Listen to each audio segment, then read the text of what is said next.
قبلہ اور پریشان ہو گیا، کہنے لگا جب تک ہم طلاق نہیں دیں گے، جب تک ہم طلاق نہیں دیں گے تم ہماری زوجیت کے دائرے میں رہو گے۔ ہم نے طلاق نہیں دی ہے، تم مل کر دیکھیں، ہم نے طلاق تو دی نہیں، لہذا تم میری بیوی ہو۔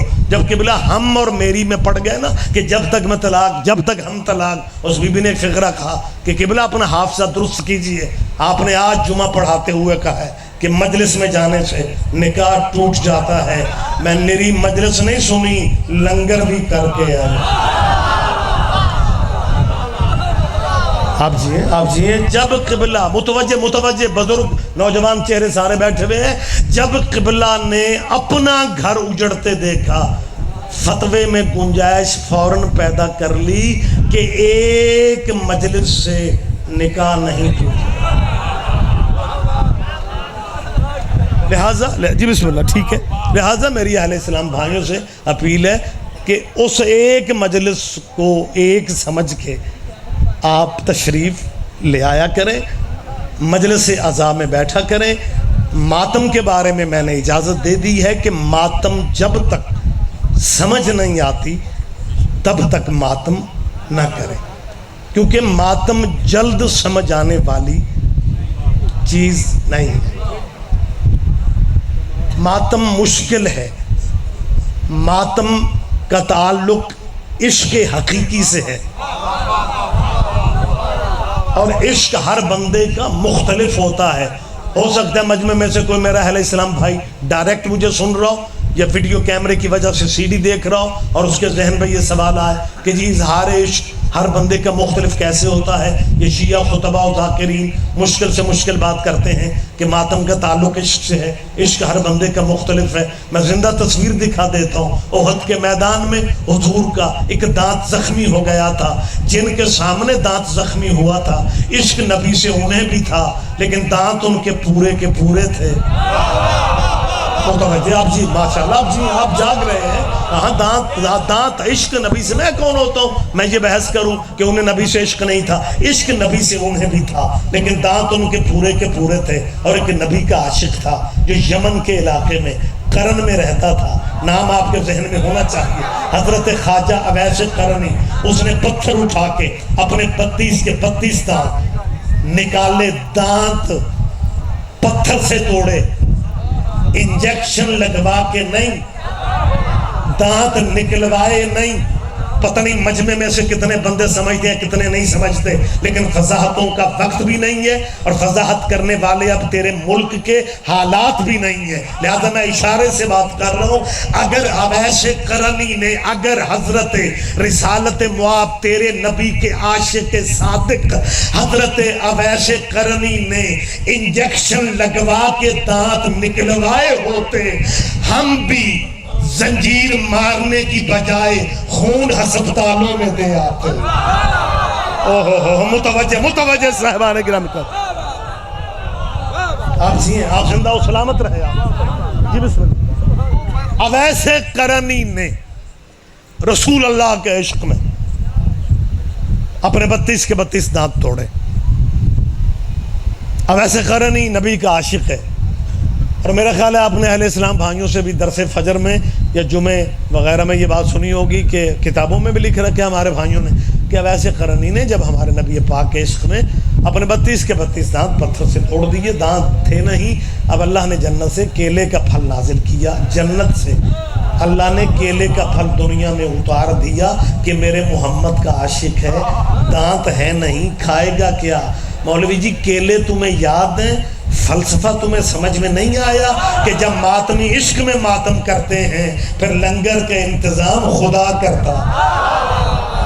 متوجہ صاحبان گرامی قادر مجھے جی بسم اللہ، جی بسم اللہ۔ لہٰذا میں پھر کہہ رہا ہوں، جب تک آپ کو ماتم سمجھ میں نہیں آتا آپ ماتم نہ کریں۔ اور ایک تھوڑا سا فرق ہے، وہ میں واضح کر کے بالکل نتیجے کی طرف جا رہا ہوں، لمبا بھی نہیں پڑھنا چاہتا کیونکہ حبس گرمی اور ماشاءاللہ صبح سے آپ بیٹھے ہوئے ہیں، میں کو آپ کا امتحان نہیں لینا چاہ رہا۔ نماز روزے کا تعلق شریعت سے ہے، ماتم اور تعزیت کا تعلق عشق سے۔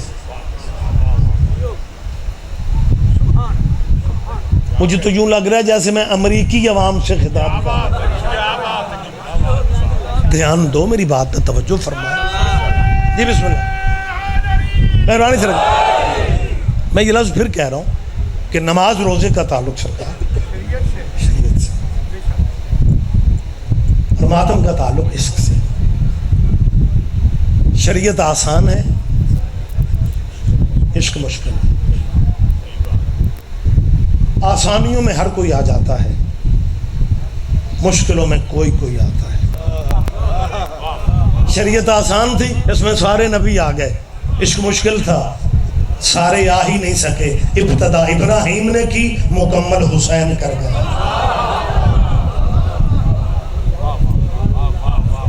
اب جو بندے ماتم پہ اعتراض کرتے ہیں، جی ماتم جائز نہیں ہے، چھریاں نہ مارو، اپنے آپ کو زخمی نہ کرو۔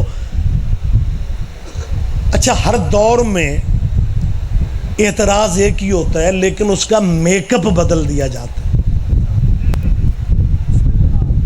میری قوم پہ جتنے اعتراض میرے خیال ہے مسلمان بھائیوں نے کرنے تھے وہ کر چکے ہیں، لیکن ان کی سمجھ میں مالک کے حقیقی کا میرے خیال ہے یہ وقار سمجھ میں نہیں آتا کہ قدرت حالات بدلتے ہی اصل چہرے دکھا دیتی۔ میں ایک زندہ تصویر آپ کے سامنے رکھ رہا ہوں، لیکن ایک دیہات میں کھڑا ہوں، لیکن میرا ایمان ہے، اخباریں بھی آپ دیکھتے ہیں اور حالات کا۔ پچھلے دنوں سعودی عرب سے یمن کا کلیش ہو گیا۔ یمن بھی عربی ملک ہے، سعودیہ کا ہمسایہ ملک ہے، مسکین ملک ہے، ماڑا ملک ہے، اویسے قرنی کے ہمسایوں کا ملک ہے۔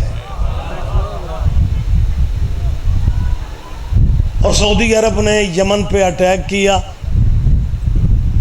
پاکستان کی گلیوں میں نمک خار مولوی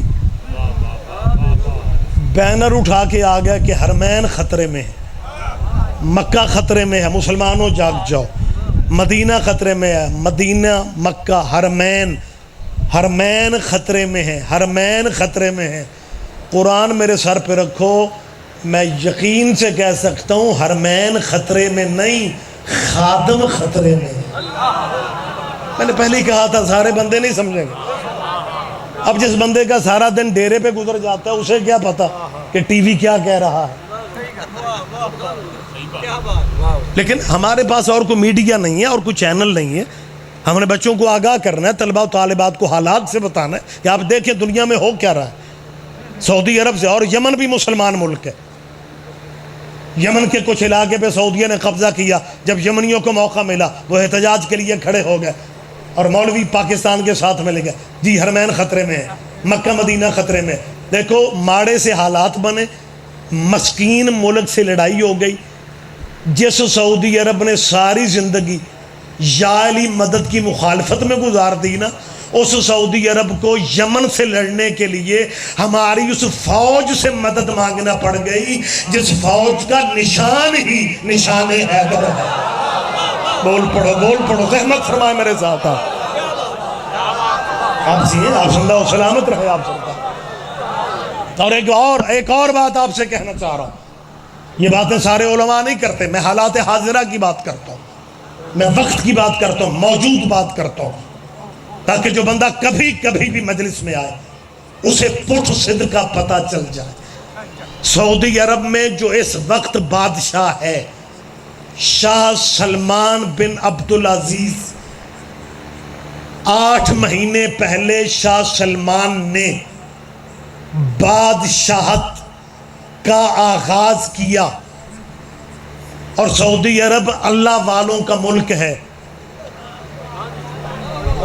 جہاں روضہ رسول کو سلام کرنا تو دور کی بات ہے، جالی روضے کی چومنا تو دور کی بات ہے۔ روضہ رسول کی جالی کو غور سے دیکھو، سپاہی تمہیں روکنے آ جاتے ہیں۔ یہ شیعہ سنی بھائیوں سے میں مشترکہ کہہ رہا ہوں، یہ سعودی عرب مالک آپ کو زیارتیں کرائے، آپ حج پہ جائیں، عمرے پہ جائیں، روضہ رسول کی جالی چومنا تو بہت پیچھے رہ گیا۔ آپ روضہ رسول کی جالی کو غور سے دیکھنے کی پوزیشن میں نہیں ہے۔ کہتے ہیں یہ شرک ہے، محمد مر گیا ہے، جالی چومنا شرک ہے، محمد کے روزے کی جالی چومنا شرک ہے۔ اور جب یہ یمن والا اٹیک ہوا امام کعبہ لاہور میں آئے تھے، ایئرپورٹ پہ امام کعبہ اترے، نہ شیعہ استقبال کرنے جا سکے، نہ بریلوی سنی استقبال کرنے جا سکے، امام کعبہ کا استقبال کرنے صرف اللہ والے گئے، حدیثوں سے پیار کرنے والے گئے، اور یہ ٹی وی نے پوری دنیا میں دکھایا کہ لوگ امام کعبہ کو چوم رہے تھے، اور جو امام کعبہ تک پہنچ نہیں رہے تھے وہ امام کعبہ کی طرف ہاتھ کر کے اپنے جسموں پہ مل رہے تھے۔ میں پوچھنے کا حق رکھتا ہوں، ایک بندے کو چوم رہے ہو، یہ شرک نہیں ہے؟ تو پتہ جواب کیا دیا تھا؟ شاہ جی آپ شیعہ جذباتی ہے، آپ کو اندازہ نہیں ہے، ہم اس بندے کو چوم رہے ہیں جو بندہ مکے مدینے سے آیا ہے۔ تیرے نصیبوں کے کیا کہنے، جو بندہ مدینے سے آ جائے اسے چوم لیتے ہو، اور جس کی وجہ سے مدینہ مدینہ ہے اس کی جالی بھی نہیں چوم لے۔ متوجہ صاحبان گرامی خاطر، سعودیہ کے موجودہ بادشاہ نے سعودی عرب کے بادشاہوں کو اپنے نام کے ساتھ خادم الحرمین لکھنا پڑتا ہے۔ میں آج سوزی نہیں لا سکا اصل میں نے کیا کہا ہے آپ سے؟ جی بسم اللہ، مہربانی سرکار، بہت شکریہ۔ ایک مشترکہ جواب دیں۔ سعودیہ کے بادشاہ کو اپنے نام کے ساتھ کیا لکھنا پڑتا ہے؟ خادم الحرمین۔ جی آپ نے اضافہ کر دیا شریفین کا، میں ڈرتا ہوا نہیں کہہ رہا تھا، بلکہ خادم انہوں نے اتنا لکھا کہ جب سے ہمارے کچھ بندے سعودی عرب رہ کے آئے ہیں نا، تو انہوں نے بھی آ کے اپنے آپ کو خادم لکھنا شروع کر دیا۔ حالانکہ نہیں، سارے بندے نہیں سمجھیں گے، حالانکہ خادم اعلیٰ نہیں ہوتا۔ کوئی تو سمجھے گا، کوئی تو بولے گا میرے ساتھ۔ جی بسم اللہ، آپ شاہ جی، آپ زندہ و سلامت رہو۔ ہاں بھائی، خادم تو یاسین، خادم تو خادم ہوتا ہے۔ بلکہ مجھے یاد ہے ایک سید مرحوم دنیا میں آج نہیں ہے، مالک ان کے درجات بلند فرمائے، سادات کے لیے خصوصی دعا کیا کریں، آغا سردار علی جان، یہ دینہ جہلم سائڈ کے، ہاں جی، ایک بہت بڑا نام تھا۔ اور جب میرا خیال ہے دنیا کو کپڑے پہننے کو جس زمانے میں بھی نہیں نہ ملتے تھے، اب تو پیسے کی ریل پیل ہوگی، جس زمانے میں پاکستان میں بندے دو کپڑے بھی صحیح طرح نہیں پہنتے تھے نا، سید اتنا بادشاہ تھا، 10 گز کی بوسکی کی پگڑی باندھتا تھا۔ ہاں، مزاجن امیر سردار علی جان۔ ایک مسکین خان صاحب، اس خان صاحب کو کہتے ہیں، اوے ارشد، ہم سب تو حضرت آدم کی اولاد، تم لوگ کس کی اولاد؟ اس میراثی ہاتھ جوڑ گیا، کیا جی آدم تو چھوٹا خادم سی۔ ماشاء اللہ، آپ جی ہیں، آپ کچھ حد تک تھکن آپ کے چہروں سے کم ہوئی ہے۔ تو یہ خادم اعلیٰ آپ جی ہیں۔ لو مسلمانوں کا مزاج دیکھو، سعودیہ کا چینل آپ کو پاکستان میں بھی دیکھنے کو ملتا ہے، آپ اپنی حویلیوں میں، ڈیروں پہ، دکانوں پہ، دفتروں میں، گھروں میں بیٹھ کے دیکھ سکتے ہیں۔ جب یہ خادم الحرمین کسی پبلک مقام پہ آ جائیں تو لوگ ان کے ہاتھ چومتے ہیں، سعودی عرب کے بادشاہوں کے، لیکن ہیں وہ خادم الحرمین، خادم الحرمین کے کندھے چومتے ہیں، اور جو زیادہ فرینک ہوتے ہیں وہ خادم الحرمین کے رخسار چومتے ہیں، جو زیادہ قریب ہوتے ہیں وہ خادم الحرمین کا ماتھا چومتے ہیں۔ کتنے بندے توجہ دیتے ہو؟ مسلمانوں کے نصیبوں کے کیا کہنے؟ مسلمانوں، تیرے نصیبوں میں خادموں کو چومنا ہی لکھا ہے۔ ہائے ہائے ہائے ہائے، متوجہ یار، متوجہ صاحبان گرامی خاطر۔ جی بسم اللہ، آپ زندہ و سلامت رہے۔ میں پورا یقین اور اعتماد سے ایک بات کر کے نتیجے سے قریب ہوں، موجودہ یہ باتیں ذہن میں رکھا کریں، ہر خطیب، ہر واعظ یہ حالات حاضرہ کی بات نہیں کرتا، میں حالات حاضرہ کو سامنے رکھتے ہوئے اپنے مذہب کی سچائی پیش کر رہا ہوں، اپنے مذہب کی صداقت، آل محمد کے مذہب کی صداقت پیش کر رہا ہوں۔ سعودی عرب کے موجودہ بادشاہ نے، سعودی عرب کے موجودہ شہنشاہ نے، سعودی عرب کے موجودہ حکمران شاہ عبدالعزیز نے 65 شہزادے عبدالعزیز فیملی کے، شاہ سعود کے قبیلے کے ناراض ہو گئے، لیکن سعودی عرب کے موجودہ بادشاہ نے ان کی ناراضگیاں قبول کر لی، لیکن اس نے اعلان کر دیا کہ میرے مرنے کے بعد میرے تخت کا وارث میرا بیٹا ہوگا۔ کتنے بندے قریب ہو کے بات کو سمجھتے ہیں، کتنے نہیں سمجھتے۔ یہ اللہ والے ملک کے حکمران نے اپنے بعد اپنی جگہ پہ اپنے بیٹے کا اعلان کر دیا ہے۔ میں سعودی عرب کے بادشاہ سے پوچھنا چاہتا ہوں، کیا پورے سعودی عرب میں تیرا یار کوئی نہیں تھا؟ اوہ اوہ سائیوال کے مجمع زحمت فرما، آخری آدمی تک متوجہ ہے آپ۔ کیا پورے سعودی عرب میں تیرا،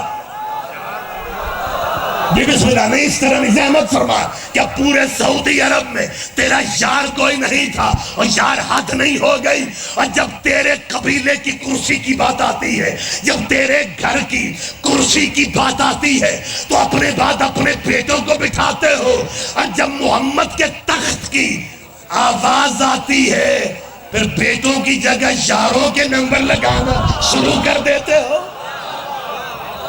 جی بسم اللہ، آپ جیئے سرکار۔ کوئی بندہ غلط فہمی میں نہ چلا جائے کہ جی شیعہ خطیب سید ریاض حسین رضوی نے یہ فکر کہے ہیں کہ جب رسول اللہ کی بات آتی ہے پھر یاروں کے نمبر لگ جاتے ہیں۔ میں بالکل یقین اور اعتماد کی فضا میں کہہ رہا ہوں، انتہا نہیں ہوگی، حد نہیں ہو گئی۔ صحابی آپس میں برابر ہو نہیں سکے، یا اولاد محمد کو صحابہ کے برابر کیسے کریں گے؟ 3 سال حضرت ابو ہریرہ رسول اللہ کی صحبت میں رہے۔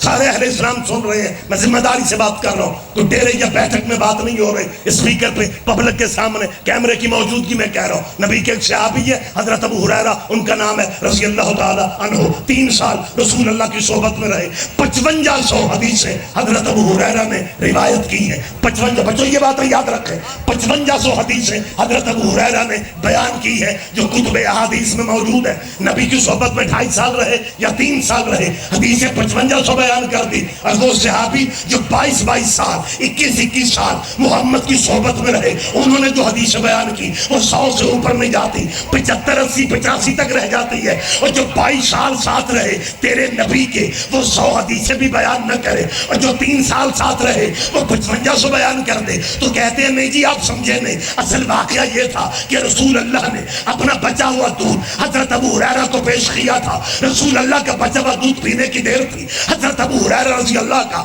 حافظہ اتنا زیادہ ہو گیا کہ صحابی سارے مل کے بھی ابو ہریرہ رضی اللہ کا مقابلہ نہیں کر سکے۔ تیری سوچوں کے کیا کہنے، جو محمد کا جھوٹا دودھ پی لے اس کا مقابلہ صحابی کر نہیں سکتے، اور جب محمد کی زبان چوس کے جوان ہو جائے۔ جی بسم اللہ، جی بسم اللہ، آپ جیئے سرکار، مہربانی سرکار۔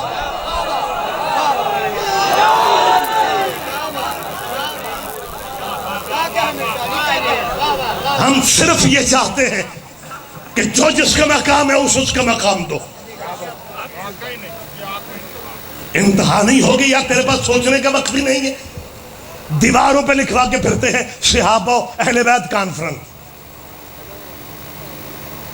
اگر تو نے کانفرنسیں کرنی ہی ہیں پھر ایک بوئے تے کھلو۔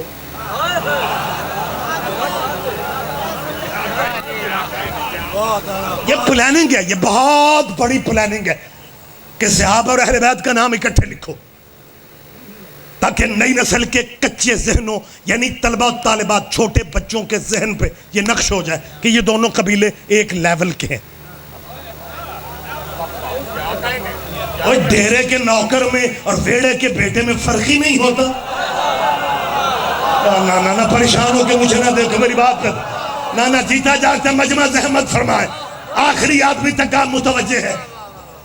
میں سلام پیش کرتا ہوں، وقت زیادہ نہیں ہے، میں گفتگو مجھے کلوز کرنا ہے۔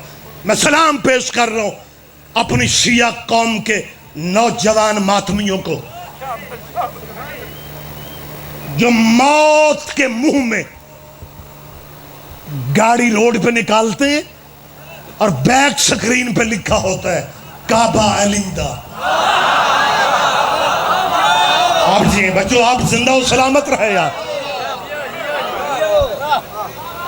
اب بندے پڑھتے ہیں، بس میں بیٹھے ہوئے پڑھتے ہیں، روڈ پہ جاتے ہوئے پڑھتے ہیں کعبہ علی دا، اب نام بھی نہیں بدلنے کی پوزیشن میں، کیونکہ علی کائنات کا وہ رہبر ہے. بڑی احتیاط سے بات کر رہا ہوں، جس کا مسلمانوں کو پتہ تو ہے کہ وہ پیدا کہاں ہوا ہے. نہیں اور مینو احتیاط رہن دو، پرچہ مولوی تے ہی ہوتا ہے. ہاں واحد ہیرو ہے علی. مقابلے علی سے کرنا چاہتے ہو؟ علی وہ ہے جس کا تمہیں بھی پتہ ہے وہ پیدا کہاں ہوا ہے. 30 عام الفیل جمعہ کا دن 13 رجب، خدا درجات عالیہ بلند فرمائے.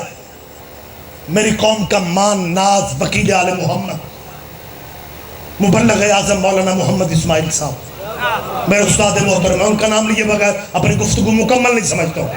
کہ میں نے فرمایا کرتے تھے بچے 2 گھروں میں پیدا ہوتے ہیں، یا نان کے گھر میں یا داد کے گھر میں. بچہ نان کے گھر میں پیدا ہو جائے، سب سے پہلے نانی کہتی ہے سارا نانے تے.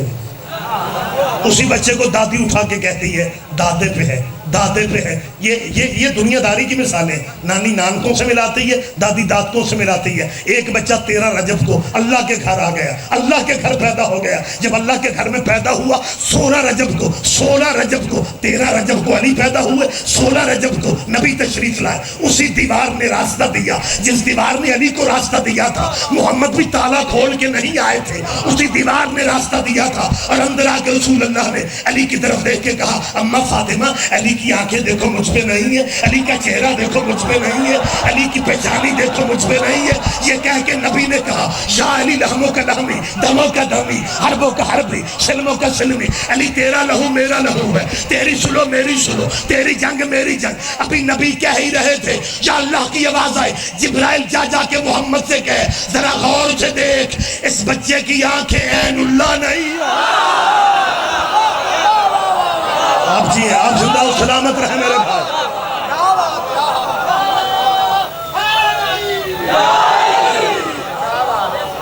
پریشان تو نہیں ہو گئے؟ اجازت ہے نا تھوڑی سی؟ بیک سکرین پہ کعبہ، دوسری گاڑی گزرتی ہے، مومنوں کی پیچھے لکھا ہوتا ہے جنت حسین دی.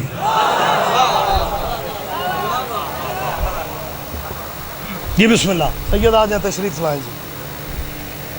کچھ مجمع حوصلہ آوے، کو ذاکر بھی آئے. جی بابا جی.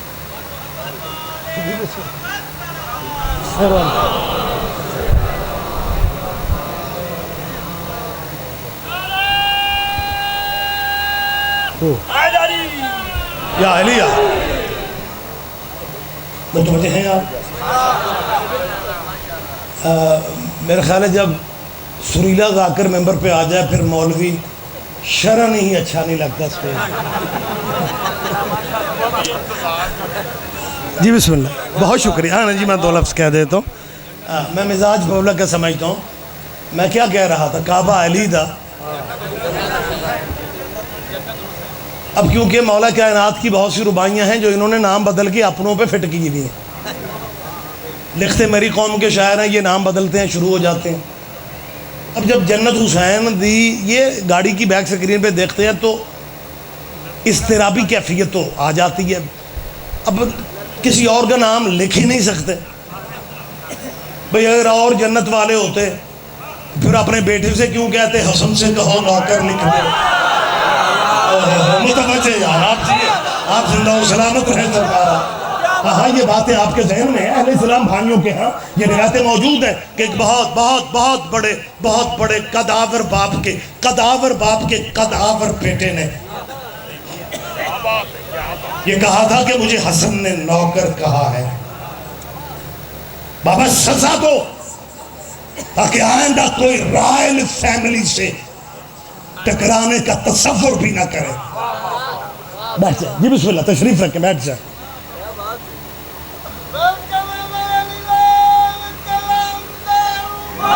جی بسم اللہ. علی حیدر، علی حیدر، آپ جی ہیں، آپ زندہ و سلامت رہے. آپ بابا اس نے بابا بات بھی کوئی نہیں ہوتی مجھے غلام کا ہے. بابا میں سمجھا امام حسن میرے واقف نہیں ہیں. بابا میں نے آپ کا تعارف کرایا تاکہ ان کو پتہ چل جائے کہ میں بڑے گھر کا ہوں. بابا میں نے ان سے کہا کہ آپ کو پتہ ہے میں کتنے بڑے باپ کا بیٹا ہوں. تو بابا انہوں نے اسی لہجے میں کہا اوے وہ بھی ساڈا ہی نوکر ہے. بابا حد ہو گئی، گھر کمال ہے بابا، حکومت ہماری، اقتدار ہمارا، اور یہ کچی ڈیوڑی میں رہنے والے سید، یہ کچی حویلیوں میں رہنے والے سید ہمیں غلام کہتے ہیں، ہمیں نوکر کہتے ہیں. بابا سزا نہیں دو گے تو یہ بات آگے بڑھے گی. اب ہمارے بھائی کہتے ہیں کہ بزرگ جلدی سے اندر گئے، واپس آئے تو ان کے ہاتھ میں کاغذ قلم تھا، اور کاغذ قلم دے کے کہتے بیٹا حسن ابھی وہیں ہوں گے، جاؤ ان سے کہو جو کہا ہے وہ لکھ دیں. اچھا آدھا مجمع تو اس وجہ سے چپ کر جاتے ہوئے گال لگے بھی سنی ہے. میری جان نتیجے اور ہوتے ہیں، نتیجے مختلف ہوتے ہیں. میں وقت گزارنے کے لیے بات کرنے کا عادی نہیں ہوں. ہمارے بھائیوں کے علماء یہ کہتے ہیں کہ امام حسن نے لکھ دیا تھا کہ تو بھی ہمارا غلام ہے، تیرا باپ بھی ہمارا غلام ہے. یہ ساری مصیبت شیعوں نے پیدا، میری طرف دیکھ یہ ساری مصیبت شیعوں نے پیدا کی ہے. باقی وہ آپس میں شیر و شکر تھے، وہ آپس میں بالکل ٹھیک تھے. امام حسن نے لکھ دیا تھا وہ غلام ہے. امام حسن نے جب امام حسن نے لکھ دیا تھا پھر ہماری جان کیوں کھاتے ہو؟ جو غلام ہیں انہیں غلام رہنے دو. متوجہ یار متوجہ، جو سردار ہیں انہیں سردار رہنے دو. لیکن اگر خواب سناتے ہو تو خواب پورے سنایا کرو کہ جی وہ بیٹا تحریر لے کے، امام حسن والد تحریر لے کے بابا کے پاس آئے اور آگے کہتے بابا اب تو گواہوں کی ضرورت بھی نہیں رہی، یہ تحریر موجود ہے. باپ نے چٹ پکڑی، چٹ پکڑ کے لپیٹ کے آنکھوں سے لگا کے کہا بیٹا اسے سنبھال کے رکھنا، جب میں مر جاؤں میرے کفن میں رکھ دے. وہ بیٹے کے ذہن میں تھا کیس چلے گا، اسپیشل عدالت ہوگی، اس میں بحث ہوگی، پھر حسن کو سزا ہوگی. باپ نے رولا ہی مکا دیا کہ جب میں مر جاؤں میرے کفن میں رکھنا. بیٹا حیران ہو کے کہتا بابا صاحب کفن میں کیا ہوگا؟ بیٹا یہ چٹ اگر کفن میں ہوئی میں بخشا جاؤں گا. بیٹے نے کہا بابا آپ کی نیکیاں کم ہیں. باپ نے کہا بیٹا نیکیاں کم نہیں ہیں، نیکیاں کم نہیں ہیں، نیکیاں کم نہیں ہیں، لیکن نیکیاں کنفرم نہیں جتنی سیدوں کی غلامی کنفرم ہے. متوجہ جیتا جاگتا مجمع میرے سامنے ہے، لہذا بیٹا یہ چٹ میرے کفن میں رکھنا، بیٹا یہ چٹ میرے کفن میں رکھنا، یہ چٹ میرے کفن میں. جب تک آپ نے چپ رہنا ہے میں نے بھی یہیں تک رہنا ہے. بیٹا یہ چٹ میرے کفن میں. بیٹا پریشان ہو کے کھڑا ہے اور پھر قریب ہو کے کہتا بابا تیسرا بندہ قریب کوئی نہیں ہے، سچ بتا اگر یہ چٹ کفن میں ہو بندہ جنت میں چلا جاتا ہے. بیٹا روکتا ہی کوئی نہیں. جب بیٹے کو یقین ہو گیا اس نے چٹ پکڑ کے 7 قدم دور جا کے کہا میں اتنی قیمتی شے ابا تجھے کیوں دوں؟ کہاں ہے آپ؟ زحمت فرمائیں گے جی بسم اللہ. متوجہ جیتا جاگتا مجمع جی آپ زندہ و سلامت رہے. آپ آخری آدمی تک متوجہ. نتیجہ وقت گزارنے کے لیے نہیں، نتیجہ دے رہا ہوں. سناتے ہمارے بھائیوں کے علماء ہے کہ باپ نے کہا تھا بیٹا یہ چٹ میرے کفن میں رکھنا. ایک بندے کی مجھے گواہی کی ضرورت ہے. میں سید ریاض حسین رضوی کیمرے کی موجودگی میں پوچھ رہا ہوں تیرے بھی کیا کہنے؟ ایک شیعہ اپنے مرنے والے مومن کے کفن پہ اگر نعت علی لکھ دے ہمیں کافر کہتے ہو، خود کفن میں خط لے جاؤ تو رضی اللہ ہی رہتے.